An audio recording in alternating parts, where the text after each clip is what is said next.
محمد وعجل فرجهم اعوذ باللہ من الشیطان الرجیم بسم اللہ الرحمن الرحیم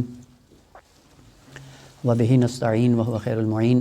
سب سے پہلے تو آج کے مولودین پیغمبر ختمی مرتبت اور ان کے سلالہ طیبین میں سے چھٹے امام معصوم امام جعفر صادق علیہ السلام کی ولادت کی مناسبت سے اللہم صلی علی محمد وآل محمد ہدیہ تبریک عرض ہے، اور اسی مناسبت سے ایک بحث کا اہتمام کیا گیا تھا کہ اسلام کے اندر نظام بردگی، غلامی اور عبد کا جو سسٹم ہے، آیا اس کی حقیقت حال کیا ہے، کہاں سے وجود میں آیا، اور آیا اسلام نے اس کی تائید کی یا اس کی مخالفت کی؟ اگر تائید کی ہے تو کیوں، اور اگر مخالفت کی ہے تو کس طرح سے اس کی مخالفت کی ہے، اور پھر اصل رقیت یا اصل نظام غلامی اسلام کے اندر اس کا تصور ہے یا نہیں ہے۔ اس سے پہلے کہ باس میں وارد ہوں، ترتیب منطقی کے اعتبار سے عبد ہوتا کیا ہے، معنی عبد کیا ہے، اور اس کے لوازم کیا ہیں، یہاں سے شروع کرتے ہیں ایک مقدمہ، پھر انشاءاللہ بحث کو آگے بڑھاتے ہوئے پایہ تکمیل تک جو اعتراضات ہوں گے ان کو بھی انشاءاللہ ایک ایک کر کے بیان کیا جائے گا۔ لفظ عبد عربی میں دو متضاد معنوں میں استعمال ہوتا ہے۔ عبد کا معنی نرم، ذلول، جس سے مطیع بھی نکلا ہے کہ عبد ہوتا ہی مطیع ہے، جھک جاتا ہے، اطاعت کرتا ہے، اور دوسرا معنی بالکل اس کے برعکس ہے۔ عبد یعنی صلابت، شدت، سختی، یعنی ڈٹ جانا۔ البتہ موارد جو ہیں قرآنی ہوں یا روایات کے اندر ہوں، قرینے کے اعتبار سے اس کا معنی واضح کیا جائے گا کہ یہاں پہ عبد بمعنی نرم ہے یا عبد بمعنی صلابت ہے، سختی ہے، صلابت ہے، سختی کے معنی میں ہے۔ قرائن بتاتے ہیں کہ اس کا معنی کون سا کیا جائے گا۔ سوال دوم کہ یہ نظام بردگی آیا اسلام کے ظہور کے ساتھ ساتھ شروع ہوا تھا یا قبل از اسلام یہ نظام جاری و ساری تھا، اور اسلام اس موجودہ نظام کے ساتھ روبرو ہوا ہے؟ اور اگر نظام بردگی پہلے سے موجود ہو تو سوال یہ ہوگا کہ اسلام نے اس نظام کے ساتھ اپنا رویہ کون سا اپنایا ہے، اور اگر یہ نظام اسلام نے ایجاد کیا ہے تو اصل ما قبل سے ہمارا کوئی تعلق ہی نہیں ہوگا۔ خود جس طرح کہ جانتے ہیں اور پوری بشریت اس بات پر گواہ ہے کہ اسلام کے ظہور سے پہلے یہ نظام جاری اور ساری تھا، نظام بردگی اور نظام غلامی بشریت کے اندر رائج تھا۔ اس زمانے میں نظام بردگی جو بردہ بنایا جاتا تھا، تین طریقوں سے انسان کی آزادی اور حریت کو سلب کیا جاتا تھا، اور سلب کرنے کے بعد ان کو بعنوان کارگر یعنی ایک مزدور کی حد تک تنزل دے کر کہ اس کی کوئی قدر و قیمت نہیں ہے، اس سے استفادہ کیا جاتا تھا۔ پہلا راستہ جنگ کا راستہ تھا، یعنی جو کمزور اور فقیر اور نادار قومیں ہوتی تھیں ان پہ حلہ بول کے استکبار کے نتیجے میں ان کو غلام بنایا جاتا تھا اور پھر ان سے خدمت لی جاتی تھی۔ ایک راستہ یہ تھا۔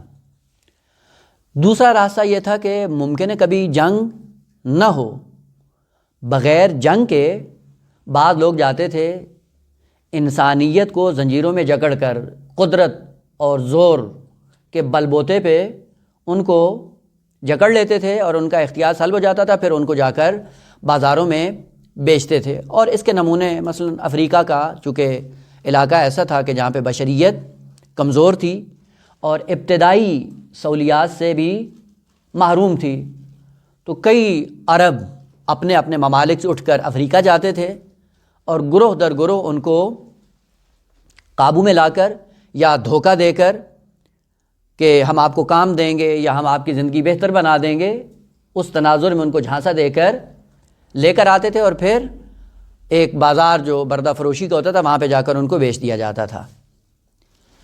تیسرا راستہ یہ تھا کہ کبھی کبھی انسان جب فقر میں اتنا تنگ دست ہو جاتا تھا کہ اپنی زندگی چلانے کے لیے اس کے پاس کچھ نہیں ہوتا تھا تو لوگوں سے قرض لیتے تھے۔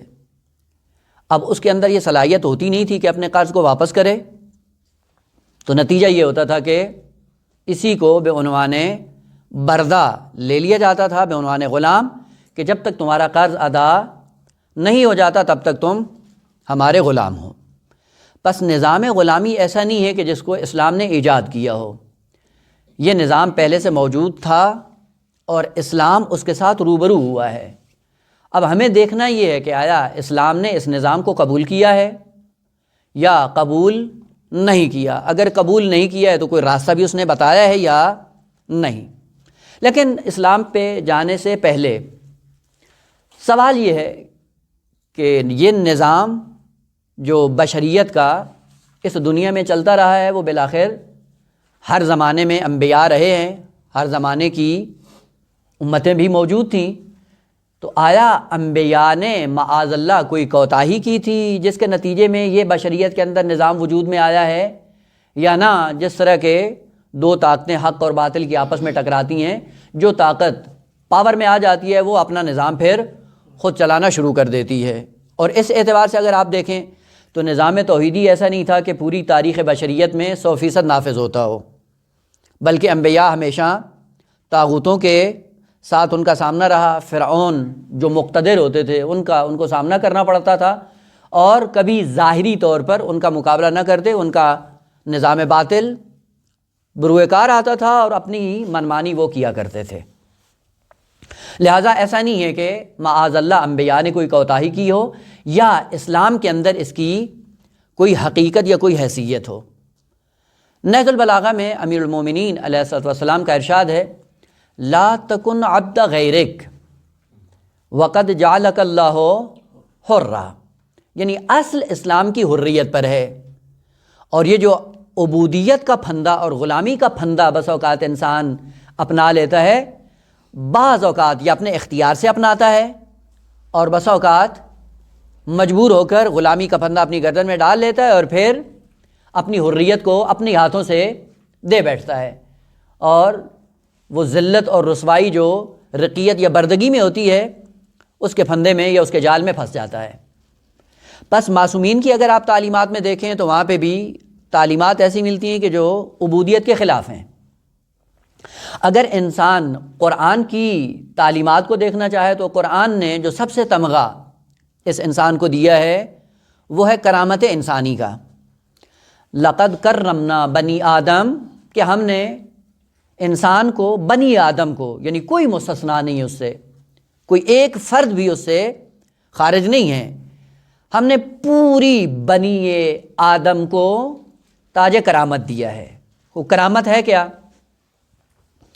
اولاً یہ جو کرامت دی ہے تو یہ کرامت بالفعل نہیں دی ہے، یعنی سب جو دنیا میں آتے ہیں یہ بالفعل کریم بن کر وجود میں نہیں آتے، بلکہ تاج کرامت اور منزل کرامت تک پہنچنے کی صلاحیت لے کر آتے ہیں۔ اور کرامت کا راستہ جو دین بتاتا ہے، جو خالق کائنات بتاتا ہے، اس پر چلنے کی صلاحیت پوری بشریت کے اندر موجود ہوتی ہے، اور جو چل جاتا ہے اس راستے پہ وہ صاحب کرامت ہو جاتا ہے، اور جو اس راستے سے اعراض کرتا ہے، ہٹ جاتا ہے، وہ کبھی بھی اپنے آپ کو کرامت کے ساتھ ہمکنار نہیں کر سکتا۔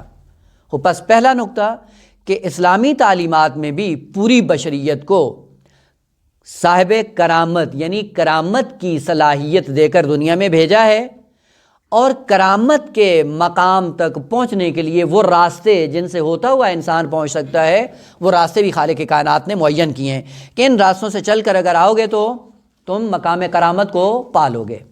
ضمناً یہاں پہ تھوڑا سا رک کر کہ پھر کرامت ہے کیا؟ کرامت اگر آپ اردو میں اگر اس کا ترجمہ کرنا چاہیں تو ہمارے پاس کوئی ایسا لفظ نہیں ہے کہ جس لفظ کے ذریعے اس کو بیان کیا جا سکے۔ اب مجبور ہیں کہ تھوڑا سا جملات کو، ترکیبات کو ملا کر اس کلمے کی وضاحت کی جائے۔ دیکھیں، اگر ایک ظرف ہو آپ کے سامنے اور ظرف خالی ہو تو یہ خالی ہونا بتاتا ہے کہ اس کے اندر اتنی ظرفیت ہے کہ اس کو بھرا جا سکتا ہے۔ جیسے جیسے آپ بھرتے چلے جائیں گے اس کی ظرفیت کمپلیٹ ہوتی جائے گی، لیکن یہ دیکھنا ہے کہ آپ کس کے ذریعے اور کس چیز کے ذریعے اس کا ظرف بھر رہے ہیں، پر کر رہے ہیں۔ وہ خالق کائنات نے فطرت انسان کو کرامت کا لبادہ پہنا کر جب دنیا میں بھیجا ہے تو ظرف وجودی انسان اندر سے خالی ہے۔ اس ظرف کو آپ کو بھرنا ہے۔ جتنا جتنا آپ بھرتے چلے جائیں گے اتنی اتنی آپ کے اندر کرامت آتی جائے گی، اور ایک دن ایسا آئے گا جب یہ پورا ظرف بھر جائے گا، جب مکمل ہو جائے گا تو یہ انسان مکمل کریم بن جائے گا۔ اب وہ کون سی چیز ہے جو اس کے اندر ڈال کر اپنے آپ کو منزل کرامت تک لے کر جانا ہے؟ اور وہ چیز جس کے ذریعے ظرف انسانی کو بھرنا ہے، اتفاق سے خالق کائنات نے کہا کہ وہ بھی عبودیت ہے۔ یعنی عبودیت کے ذریعے اپنے ظرف کو بھرنا ہے، اور جتنی جتنی عبودیت کے سائے میں آپ کی فطرت بھرتی چلی جائے گی اتنی اتنی آپ کی کرامت بڑھتی چلی جائے گی۔ اگر نظام عبودیت کے خلاف ہیں تو پھر عبودیت سے بھرنا کیوں ہے؟ یہی وہ نقطہ ہے اسلام کے اندر۔ کہا کہ جس نے آپ کو فطرت دی ہے اسی کی تعلیمات کے سائے میں اگر ظرف کو بھرنا شروع کیا تو کرامت تک جا پہنچو گے۔ یہی سے عقل یہ کہتی ہے کہ جس نے آپ کو صاحب کرامت بنا کر خلق کیا ہے انہی کی تعلیمات کو سنتے ہوئے اس ظرف کو پر کرنا ہے، اور جب اس کی سنیں گے تو اس کا نتیجہ یہ ہوگا کہ آپ اس کی عبودیت میں زندگی بسر کریں۔ اس کے علاوہ جتنی طاقتیں ہیں ان کے ساتھ اپنا رابطہ عبودیت اور رابطہ رقیت یا رابطہ غلامی توڑ ڈالیں۔ وہ عبودیت کی زنجیریں جو غیر خدا کی انسان نے اپنی گردن میں ڈالی ہوئی ہیں ان کو توڑ کر صرف ایک غلامی، اور وہ کس کی ہے؟ ذات باری تعالیٰ کی، خالق کائنات کی۔ اور وہ چونکہ خود کیا ہے؟ کریم ہے۔ جب وہ خود کریم ہے، رب نہ کریم ہے بلکہ رب اکرم ہے۔ وہ جو رب کریم ہے اور رب اکرم ہے، یہیں سے پتہ چلتا ہے کہ اس کی ذات کیا ہے؟ پر بھری ہوئی ہے، کوئی نقص نہیں ہے۔ اور کریم وہ ہوتا ہے کہ جو اپنی ذات میں بھرا ہوا ہو، کوئی نقطہ خالی نہ ہو، کوئی جگہ ایسی نہ ہو کہ جو خالی ہو اور کوئی غیر آ کے اس کو بھرے، تو اس کے نتیجے میں کیا ہوگا؟ غیر کا محتاج ہو جائے گا۔ خوب ظرف اگر خالی ہو، چونکہ ذاتاً بھرا ہوا نہیں ہے، خالی ہے، تو اس کو بھرنے کی ضرورت ہے، تو جو بھرے گا یہ ظرف اس کا محتاج ہو جائے گا۔ خود جس کے آپ محتاج ہوں گے وہ دیکھیں کہ وہ خود غنی ہے یا نہیں ہے۔ اگر وہ خود غنی ہے آپ اسی کے ساتھ اپنے آپ کو متصل کریں۔ اگر اس سے متصل کریں گے وہ غنی بذات آپ کے فقر کو، آپ کے نقص کو، آپ کی کمی کو آہستہ آہستہ بھرنا شروع کر دے گا۔ جب وہ بھرے گا ایک دن ایسا آئے گا کہ آپ کا ظرف جب مکمل بھر جائے گا آپ بھی صاحب کرامت ہو جائیں گے۔ لہذا خالق کائنات نے اس انسانیت کو مرحلہ کرامت تک پہنچانے کے لیے پہلے اعلان کیا کہ میں رب اکرم ہوں، کمالات سے بھرا ہوا ہوں۔ ملائکہ جو واسطہ بنتے ہیں پیغام ہدایت لے کر اللہ کا پیغام بشریت کے درمیان آتے ہیں، وہ ملائکہ کیا ہیں؟ کہ وہ بھی بھرے ہوئے ہیں کمالات سے، البتہ اپنے اختیار سے نہیں، جو خالق کی کائنات دے دیتا ہے اسی سے اپنے آپ کو وہ بھر لیتے ہیں۔ اسی لیے قرآن نے اعلان کیا کرامن بررہ، یعنی یہ کریم بھی ہیں اور بر کی منزل پہ ہیں، البتہ معنی بعد میں کریں گے۔ یعنی یہ بھی صاحب کرامت ہیں، عباد مکرمون ہیں، کرامت سے مالا مال ہیں، اور جس پر یہ پیغام لے کے آتے ہیں وہ اللہ کا نمائندہ، وہ کیا ہے؟ وہ بھی رسول کریم، یہ بھی کمالات سے بھرا ہوا ہے۔ اور وہ جو پیغام ہدایت تدوینی شکل میں اس انسان کو مرحلہ کمال تک لینے کے لیے خالق کائنات نے نازل کی ہے، وہ کتاب کیا ہے؟ وہ بھی کریم، انہ لقرآن کریم فی کتاب مکنون لا یمسہ الا المطہرون۔ یعنی سارا سلسلہ خالق کائنات نے جو بیان کیا ہے وہ کرامت کا ہے۔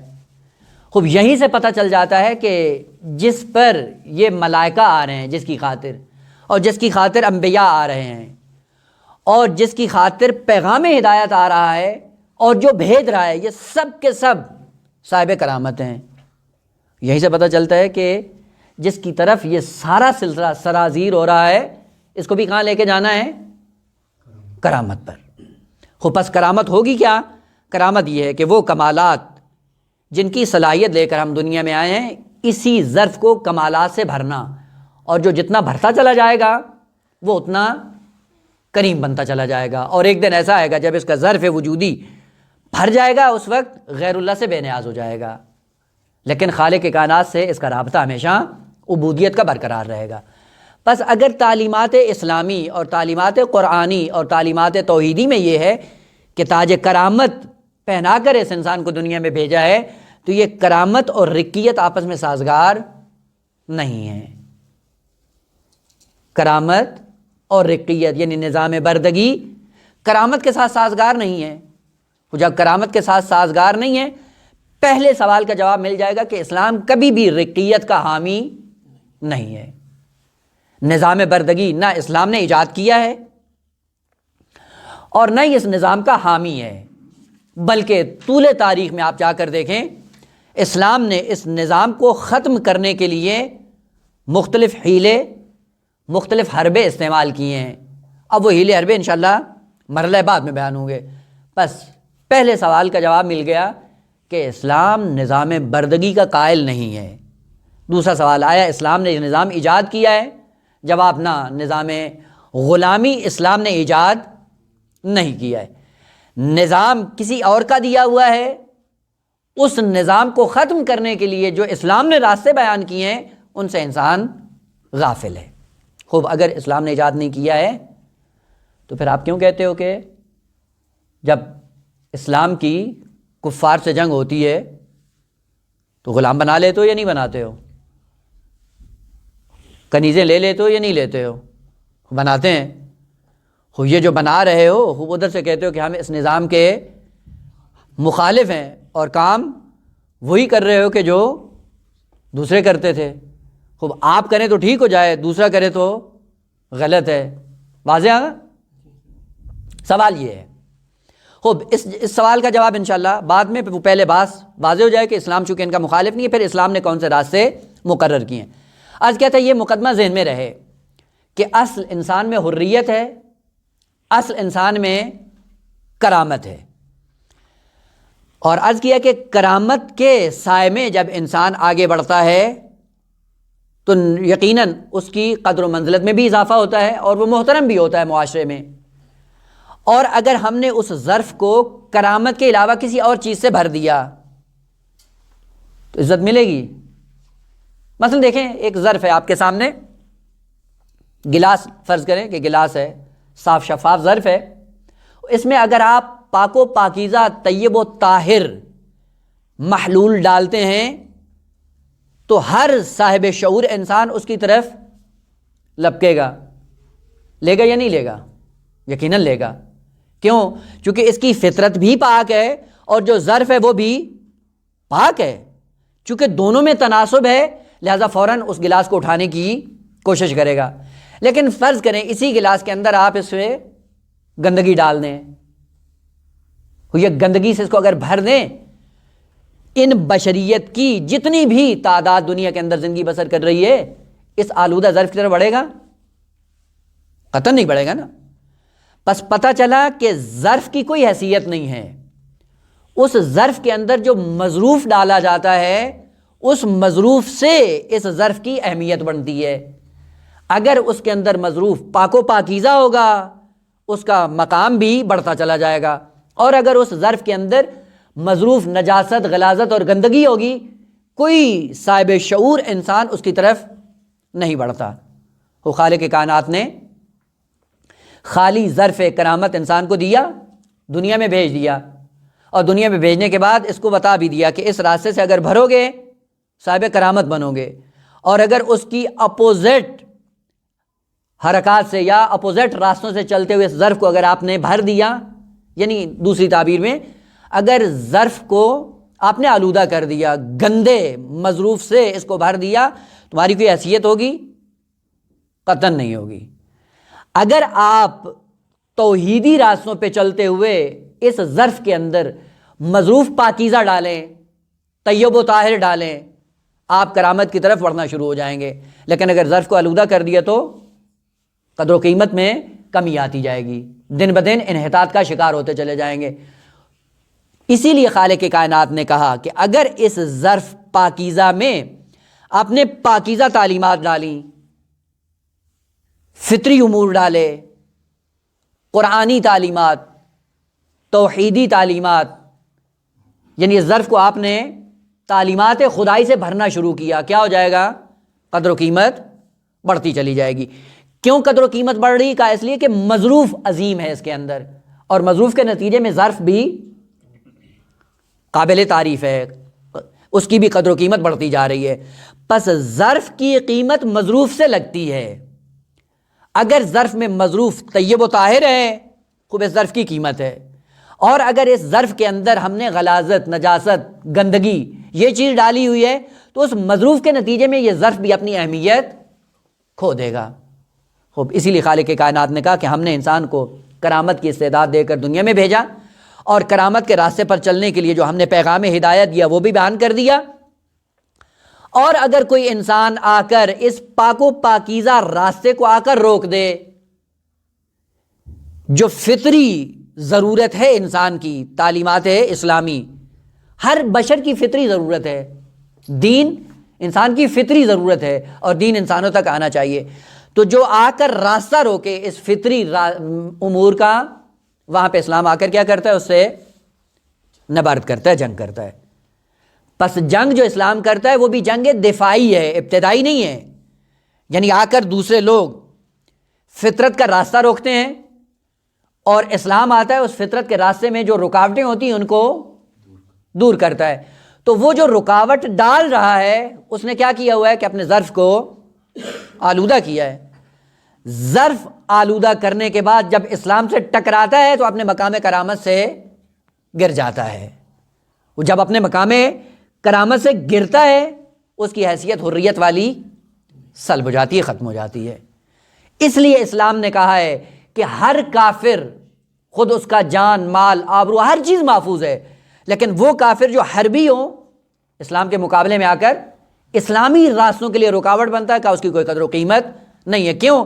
چونکہ اس انسان نے اپنے ظرف کو آلودگی سے بھر دیا ہے، اور جب ظرف اندر سے آلودگی سے بھرا ہوا ہو اس کی کوئی قدر و قیمت نہیں ہے۔ مثال عرض کروں، دیکھیں چشمہ ہمیشہ بلندیوں سے پھوٹتا ہے اور پھر سرازیر ہو جاتا ہے نشیب کی طرف، اور یہ آب حیات ہے بشریت کے لیے، اور بشریت تک اس پانی کو پہنچنا چاہیے۔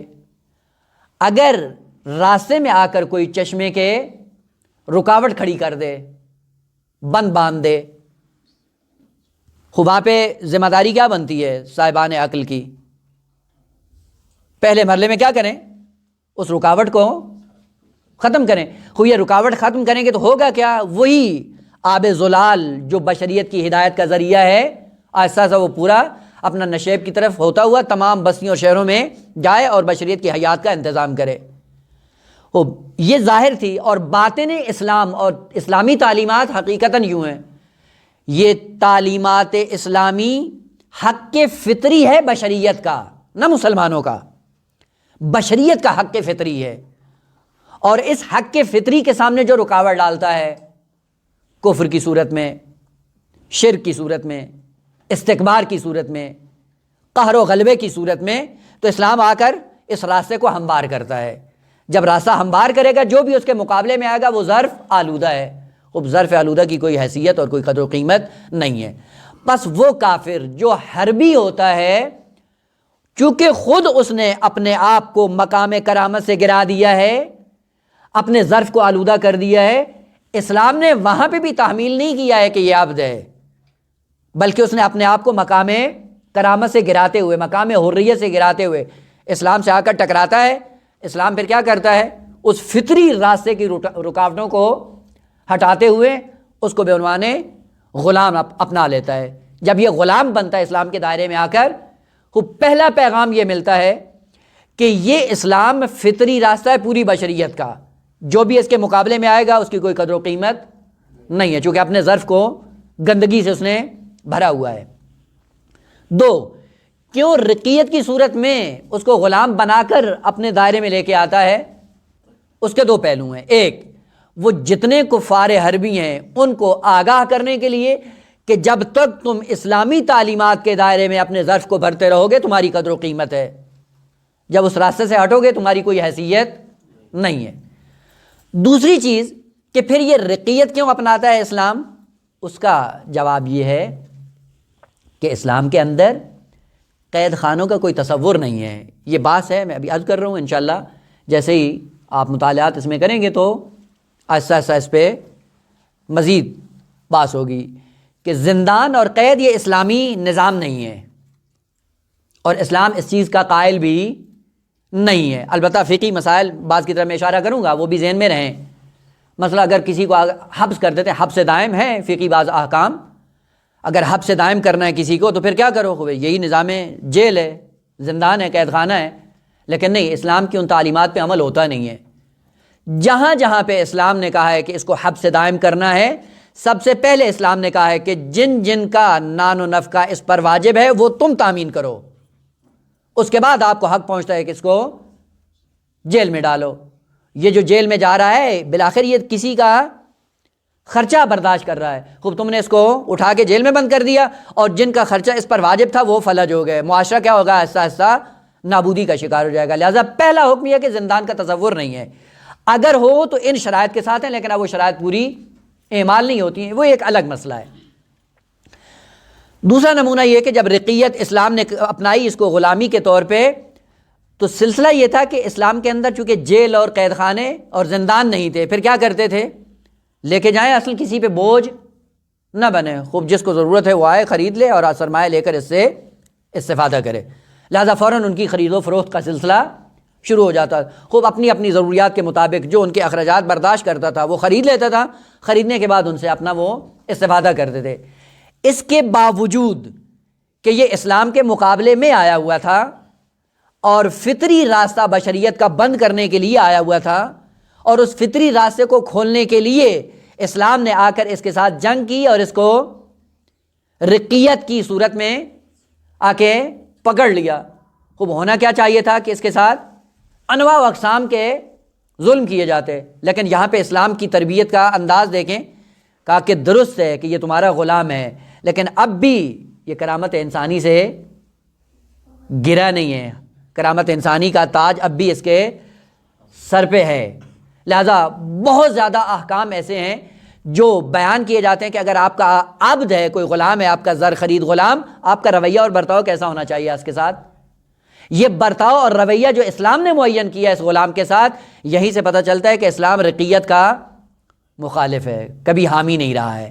وہ کس طرح کا ہو؟ مثلا ایک نمونہ عرض کروں، آپ کو معلوم ہے کہ امام سجاد علیہ السلام 20,000 کے قریب امام علیہ السلام نے بردے خریدے، اور خریدنے کے بعد ان کی تربیت کی، تربیت کرنے کے بعد ان کو آزاد کر دیا۔ اب یہ تاریخ اور مسلمانوں اور بشریت کو نظر نہیں آتا ہے۔ اب وہ سیرت جو ائمہ کی رہی ہے، مثلا ایک غلام سیڑھی لگا کر چھت پہ جا رہا تھا، اور البتہ یہ بھی ایک ضمنی ہے، یہ جملہ معترضہ کے طور پہ عرض کر رہا ہوں، اگر فرصت ہو تو اس پہ بھی زیادہ تحقیق ہونی چاہیے کہ آپ جا کر دیکھیں کہ معصومین، مخصوصاً امام سجاد اور امام باقر یا امام صادق علیہ السلام، یہ تین معصوم، ایسے آپ کو نمونے ملیں گے کہ کنیز نے امام کے بچے کو کنویں میں گرا دیا، کسی کو زخمی کر دیا، کسی کو اوپر سے گرا دیا، اور کوئی کچھ، لیکن ائمہ ان تین اماموں کا رویہ کیا ہوتا تھا؟ کریمانہ۔ البتہ یہ تعمت ہے، بریکٹ اس لیے کھول رہا ہوں کہ یہ تاریخ میں ایک المیہ تھا معصومین کے لیے کہ یہ بے عنوان ان کے نسل امامت منقرض ہو اور نسل ائمہ آگے نہ بڑھ سکے، اس قسم کے یہ رویے اپناتے تھے غلام۔ یعنی وہ نہیں ہے کہ آپ فقط اخلاقی پہلو لے لیں، وہ نہیں، ایک سیاسی جنبہ بھی موجود تھا۔ غلام امام کا جا رہا تھا، چھت پہ چڑھنا تھا، اس کو سیڑھی سے جا رہا تھا، ہاتھ میں کوئی اس کی چیز تھی، اور وہاں سے اس نے پھینکی، بچے کے سر پہ لگی اور بچہ وہیں پہ مر گیا۔ اب وہ کانپنے لگ گیا. امام سجاد علیہ السلام نے کہا کہ آہستہ آہستہ، آرام سے، حواس اپنے جم کر کے نیچے آؤ، کچھ بھی نہیں ہوا ہے. یعنی اس تناظر میں کہ میں نیچے جاؤں گا اور مجھے سزا ملے گی یا مجھے قتل کر دیا جائے، اصلاً کوئی امام علیہ السلام کا رویہ نہیں ہے. بھائی کے امام کا بچہ اس نے قتل کر دیا ہے، لیکن رویہ کیا ہے؟ وہ نیچے اترتا ہے، امام اس کو آزاد کر دیتے ہیں. وہ یہ چیزیں کیوں نظر نہیں آتی؟ اسلام کا یہ رخ کیوں نظر نہیں آتا ہے؟ اب وہ تعمد ہے یا خطا ہے وہ ایک الگ بات ہے. پس اسلام نے جو راستہ کھولا ہے، یہ آداب اسلامی بتاتے ہیں کہ اسلام اصل رقیت کا مخالف ہے، اور وہ جو کافر حربی ہے اس کے ساتھ جو رویہ اسلام کا، وہ بھی اگر بعد میں احکام کے سائے میں جا کر دیکھیں بڑا مہربانہ تصور ہے، اور آداب ان کے آدمی جب پڑھتا ہے تو انسان کو شرم آتی ہے. سوال دوم کہ اگر اسلام مخالف ہے تو اس نے کیا کیا ہے؟ کوئی عکس العمل ظاہر کیا یا نہیں؟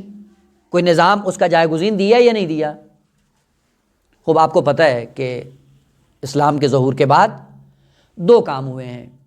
پہلا کام، وہ چیزیں جو 100% اسلام کے مخالف تھی، رسومات فطرت بشر کے مخالف تھیں، ان کو اسلام نے ایک لمحے کے لیے قبول نہیں کیا. یعنی جیسے اسلام اپنے پاؤں پہ کھڑا ہوا، فوراً کہا کہ ان کا کلا کما کر دیا جائے، ایک لمحے کے لیے بھی برداشت نہیں ہے. مثلا ان میں سے کیا ہے؟ ایک ہی سلسلہ ہے، اور وہ کیا ہے؟ شرک اور بت پرستی. یہ ایک لمحے کے لیے قابل قبول نہیں ہے. لہذا یہاں پہ اسلام نے کوئی تدریجی روش نہیں اپنائی. دو،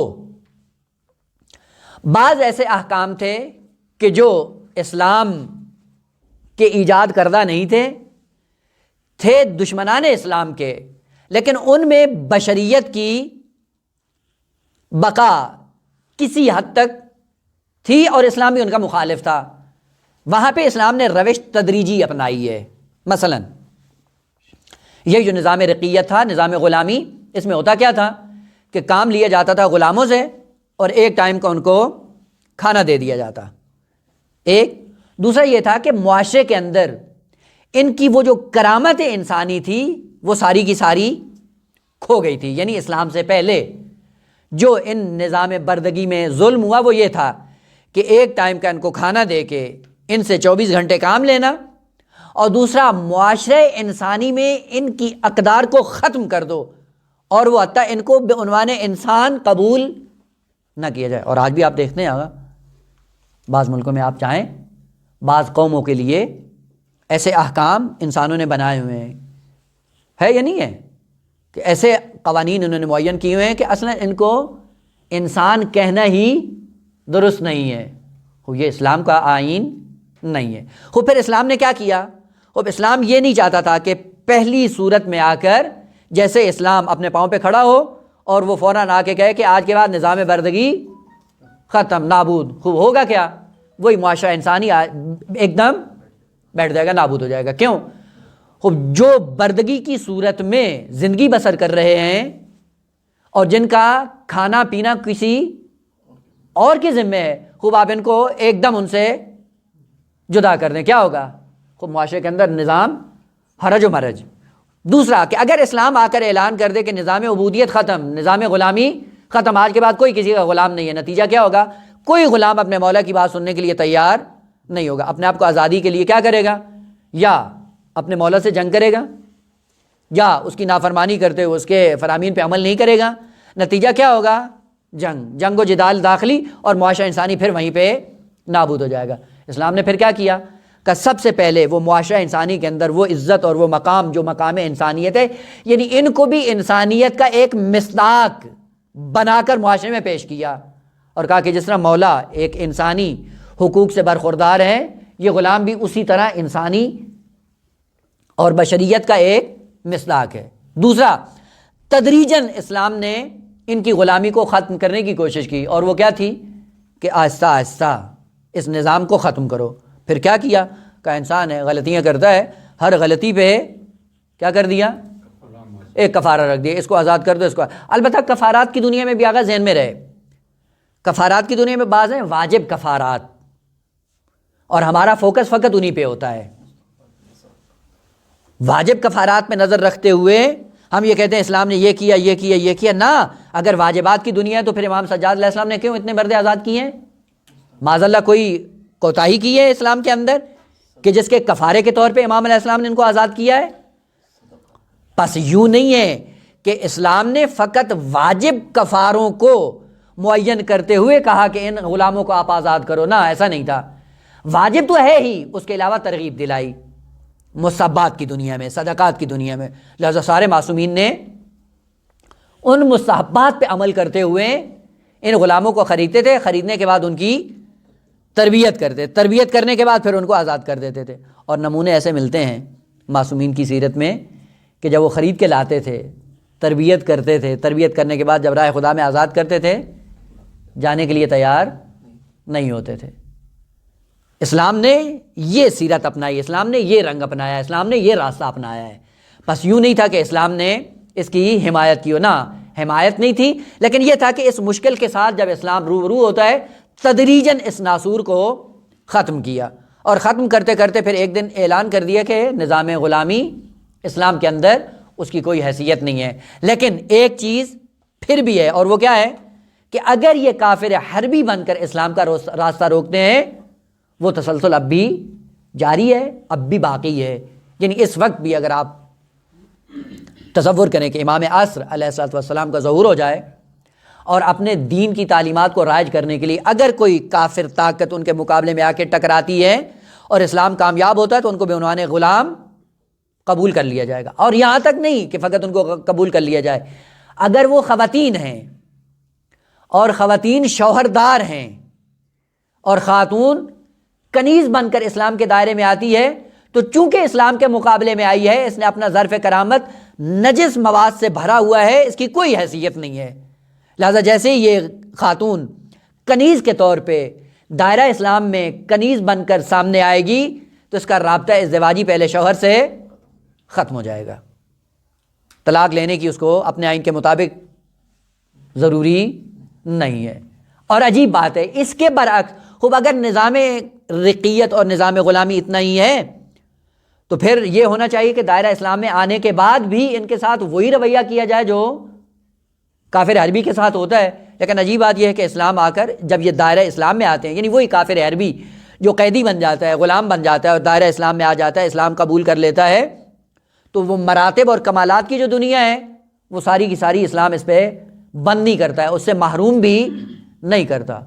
اور نہ فقط یہ معلوم نہیں کرتا، بعض ایسے احکام اسلام نے ان کے لیے جعل کیے ہیں کہ جن کو پڑھنے کے بعد پتہ چلتا ہے کہ اسلام 100% ان کا حامی رہا ہے، نہ یہ کہ ان کا مخالف ہو۔ اور وہ کیا ہے؟ آپ نے ایک تعبیر سنی ہوگی فقی، ام ولد، اصطلاح ہے نا ام ولد۔ ام ولد یہ اصطلاح خاص ہے، اس کا معنی نہیں ہے کہ عام اس کا ترجمہ کر دیں۔ ام ولد یعنی وہ کنیز جو کسی مولا کی کنیز بننے کے بعد اس سے صاحب اولاد ہوتی ہے، خود صاحب اولاد جو آزاد مولا سے کنیز صاحب اولاد ہوتی ہے، اس کی خرید و فروخت کر سکتے ہیں؟ نہیں کر سکتے ہیں، ہے کنیز۔ لیکن اسلام نے اتنا احترام دیا کہ بس وہ جو بچہ ایک آزاد مرد کا اس کے بطن سے آ رہا ہے، اس کی کرامت کو مد نظر رکھتے ہوئے تو اس کو بھی صاحب کرامت بنا دیا اور اس کو بھی آزاد کر دیا ہے۔ اسلام کہاں نظام غلامی اور نظام بردگی کا حامی ہے؟ بہانے سے وہ واپس تمہیں راہ کرامت پہ لانا چاہتا ہے۔ خب انسان اگر راہ پہ کرامت پہ خود نہیں آنا چاہتا تو اس کی اپنی تقصیر ہے، اسلام کی تقصیر نہیں ہے۔ بس اسلام اول سے نظام غلامی کا قائل نہیں ہے۔ ہاں اگر کوئی اسلام کا راستہ روکنے کے لیے آتا ہے تو وہ راستہ اپنی جگہ پہ کھلا ہے، چونکہ خود انسان اپنے آپ کو مقام کرامت سے گرا دیتا ہے۔ اور اسی لیے آپ فقہی احکام بھی جا کر دیکھتے ہیں، مثلا ایک کافر ہے، کوئی حیثیت ہے؟ نہیں ہے۔ کیوں؟ کہ اس لیے کہ اس نے اسی باڈی اپنے ظرف کے اندر جو مصروف ڈالا ہوا، اس مصروف کی کوئی قیمت نہیں ہے۔ وہ جب مصروف کی کوئی قیمت نہیں ہے، اس کی باڈی کی کیا قیمت ہے؟ کوئی قیمت نہیں ہے۔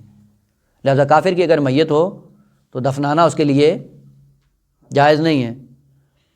اگر مسلمان ہے ایک زمانے میں یہی باڈی جو ظرف رہا ہے پاکیزہ مظروف کا، اس کے ہیں یہ احکام کہ کہ عزت سے ہاتھ لگاؤ، احترام سے ہاتھ لگاؤ، آہستہ آہستہ ہاتھ لگاؤ، جو سارے مقدسات ہیں اس کی نسبت یا سارے احترامات ہیں وہ اس لیے نہ یہ کہ اس باڈی کی کوئی حیثیت ہے، نہ بلکہ اس باڈی کے اندر جو مظروف آیا ہے اس کی یہ حیثیت رہی ہے۔ پس اس مقدمے میں پتہ چلتا ہے کہ اسلام نہ نظام غلامی کا قائل ہے اور نہ نظام غلامی کو رائج کرنا چاہتا ہے، البتہ اس کا بھی اسلام حامی نہیں ہے کہ کبھی بھی رقیت نہیں رہی ہے، نہ اگر کوئی انسان اپنے آپ کو مقام کرامت سے گرا کر اپنے آپ کو آلودہ کرتا ہے تو اسلام زبردستی اس کو تاج کرامت نہیں پہنائے گا۔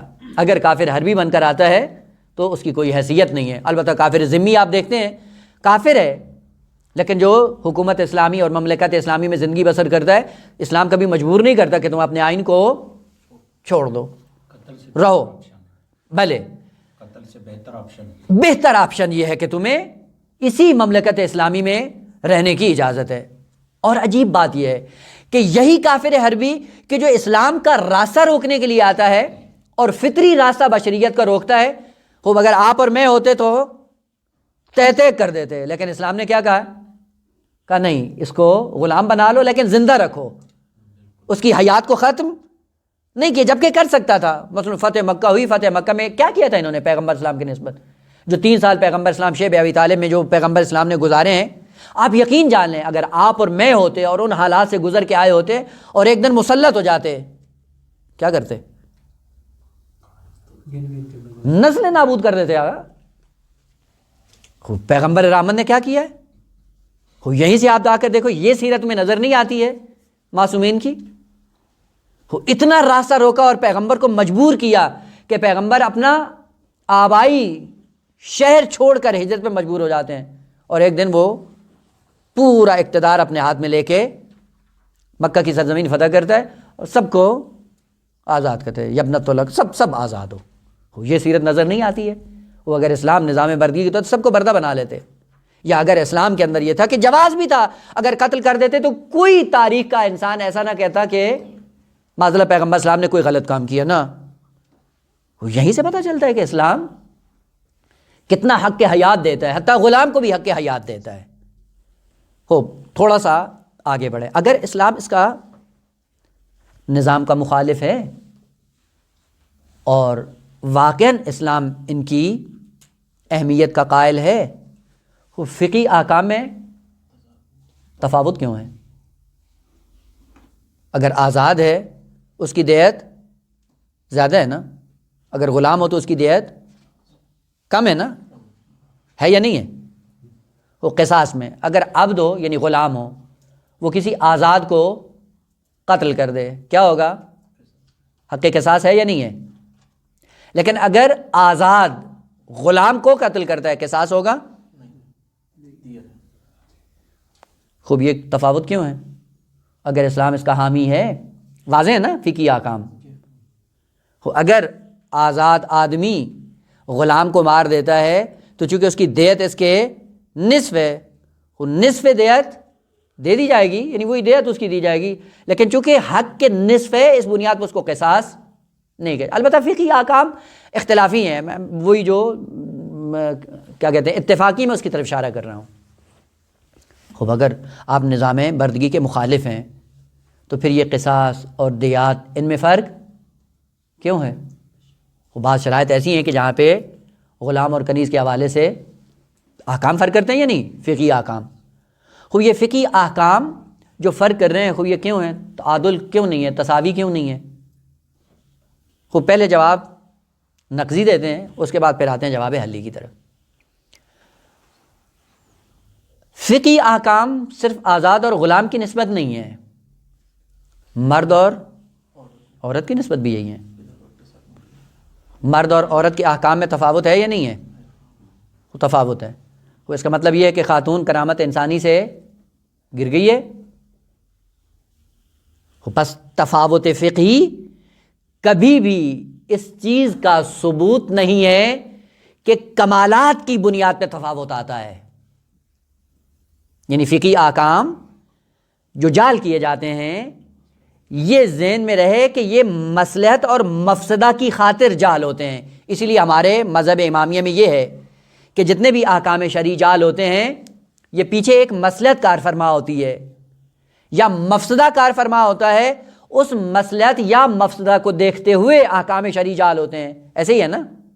وہ ضمن دوسرے بھی اشارہ کر دوں کہ خود جو دوسرے دو مکتب ہیں ہمارے مذہب امامیہ کے خلاف، ان میں ایک تو اس کے قائل ہیں کہ اصلاً نہ پیچھے کوئی مصلحت ہے نہ پیچھے کوئی مفسدہ ہے، لوح محفوظ خالی خالی.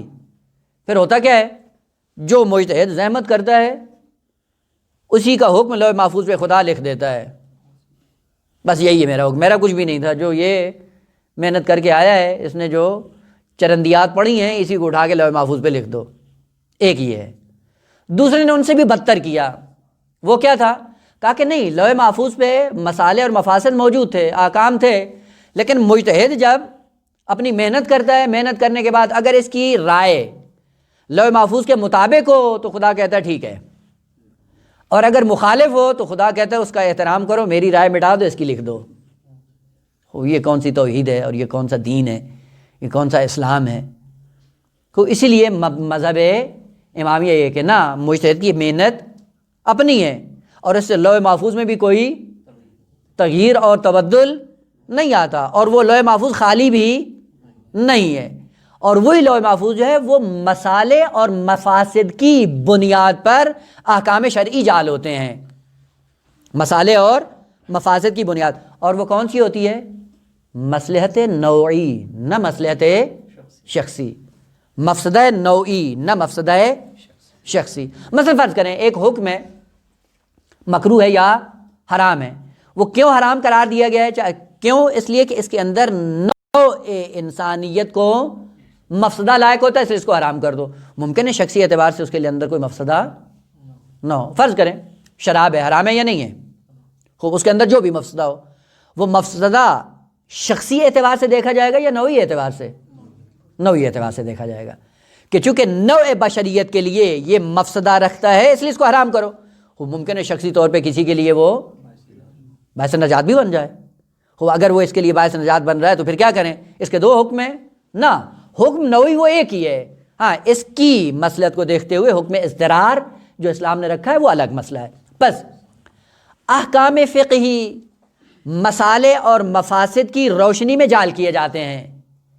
وہ کبھی بھی کمال کا ذریعہ ضرور ہوتے ہیں لیکن کمال کی علامت نہیں ہوتے، یعنی علت کمال کی نہیں ہوتے. میں سمجھا پایا یا نہیں؟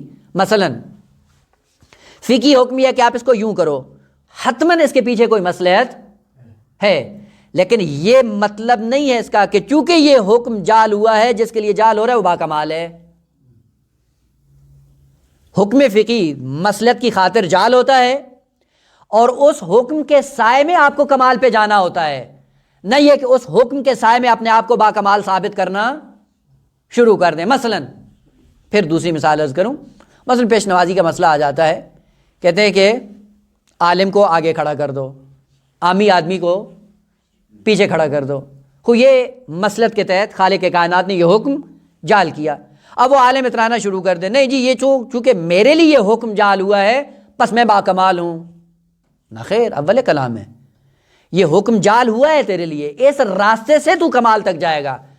یہ حکم آپ کے لیے جال ہونا اس بات کی دلیل نہیں ہے کہ آپ منزل کمال پہ پہنچ چکے ہیں. خچے بسا وہی جو نماز پڑھا رہا ہے، مرتبے کے اعتبار سے پائیں تارو نسبت پہ ان افراد کے جو اس کے پیچھے پڑھ رہے ہوں.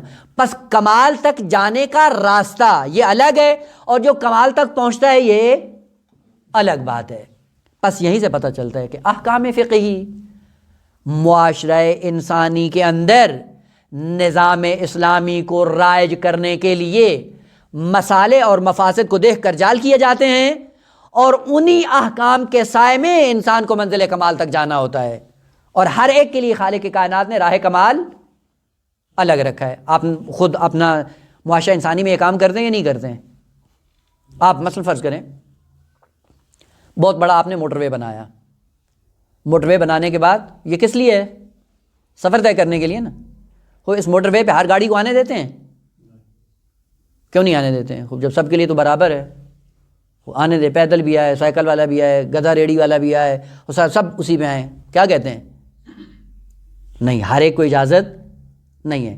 ہر ایک کو جو چلنا ہے تو اس کے لیے راستے الگ الگ ہیں. یہ راستے آپ جو الگ الگ کر رہے ہو کیوں کر رہے ہو؟ کمال کی بنیاد پہ الگ الگ کر رہے ہو یا نہ؟ ان راستوں کا تقاضا یہ ہے کہ ان پہ صاحب استعداد آنا چاہیے. خوب جو صاحب استعداد کے لیے آپ نے کہا کہ یہ تمہارا راستہ ہے، تو اس کا کیا مطلب ہے میں باکمال ہو گیا؟ نہ، باکمال کب بنیں گے؟ جب یہ راستہ طے کریں گے.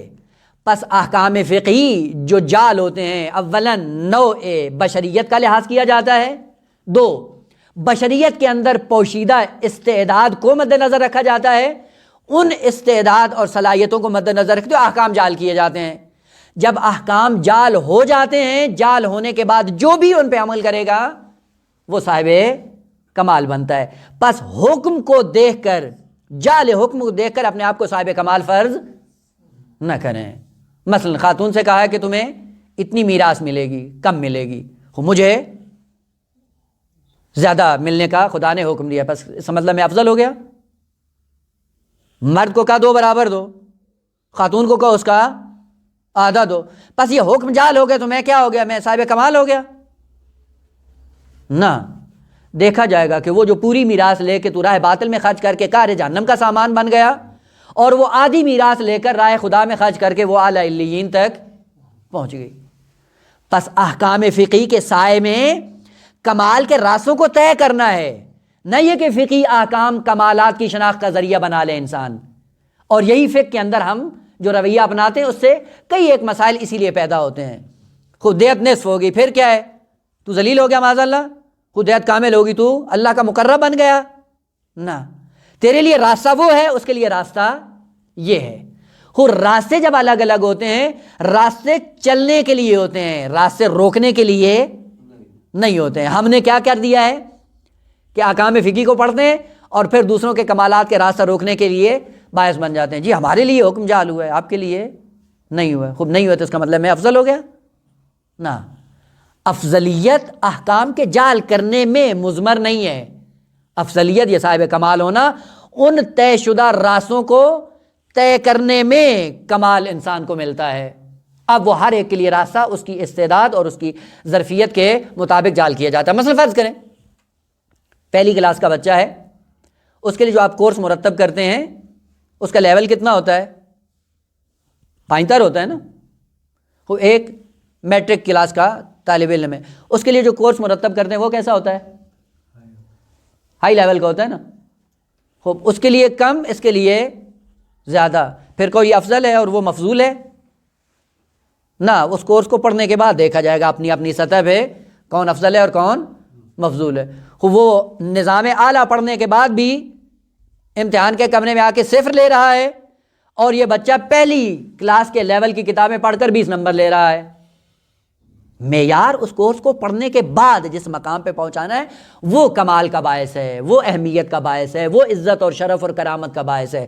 نہ یہ کہ یہ کورس چونکہ ہمارے لیے یہ معین ہوا ہے پس ہم افضل ہو گئے. نہ، راستہ طے کرنے سے پہلے کوئی افضل نہیں ہوتا، راستہ طے کرنے سے پہلے کوئی صاحب کرامت نہیں ہوتا. پس احکام فقہی کیا ہے اس تناظر میں؟ احکام فقہی بشریت کے اندر اصناف انسانی کو دیکھتے ہوئے جو صلاحیت موجود تھی اس صلاحیت کے بل بوتے پہ احکام جال ہوتے ہیں. ان احکام پہ عمل کرتے ہوئے آپ کہاں پہنچتے ہیں؟ کمال تک پہنچتے ہیں. ایک نمونہ یہاں پہ ضمن نذر کر دوں. امام سجاد علیہ السلام کا ایک غلام تھا، اور کمالات کی دنیا میں واقعاً صاحب کرامت تھا. لوگ کئی دفعہ اکٹھے ہوئے